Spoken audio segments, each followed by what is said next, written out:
Love Boom Bap started from a conversation I had with a friend of mine. And she happened to be in a polyamorous relationship. And she felt as though she was lacking community in the way that she loved. And I was always very curious as far as just unconventional loving. And, you know, I was always curious to know if my heart could even love in that capacity. And I'm still like working through that right now. But my superpower is art, and I wanted to create a film loosely based off of her story, and in hopes to also just build community, and also in hopes to learn and understand just the different love dynamics that do exist in this world that often don't get spoken about or like get the chance to be on a platform where people can hear each other's stories and understand that heteronormative standards are not always the way to go. So I created Love Boom Bap, and it's also backed by Lennox Rose and the Storytellers music.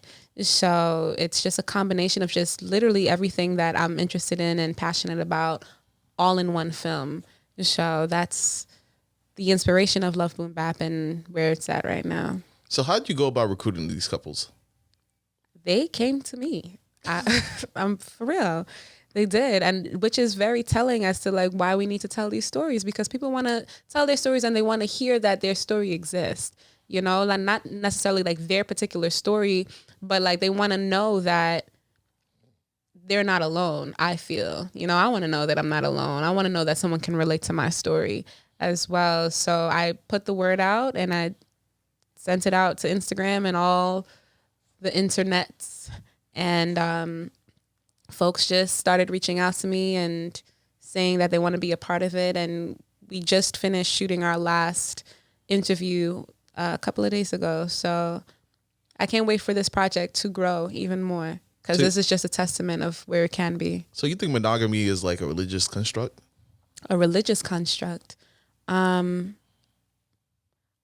think religion has absolutely forced that idea on, and society, you know, in general has just forced that idea in our minds that this is the only way that we should love, therefore leaving folks that want to explore different dynamics feeling like they should be ashamed of how their heart beats. And I just don't agree with that.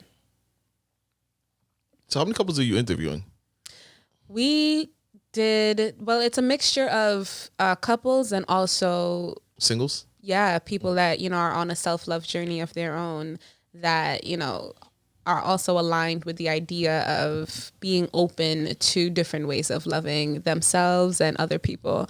So all in all, it was a little bit over 10 people that we did for this particular round, because we had to cap it, because there were definitely more folks. So we're going to see a part 2? I would love to see a part 2, 3, and 4. Like, I would love to see this continue to grow. Is there anything that surprised you about this whole series?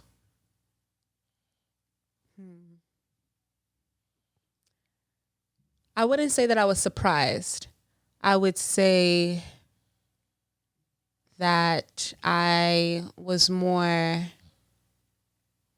There was nothing surprising about how folks love. It was more so a reassurance than anything else. I was more so reassured that it's okay to love boldly and bravely and, you know, unapologetically, and have it be very healthy.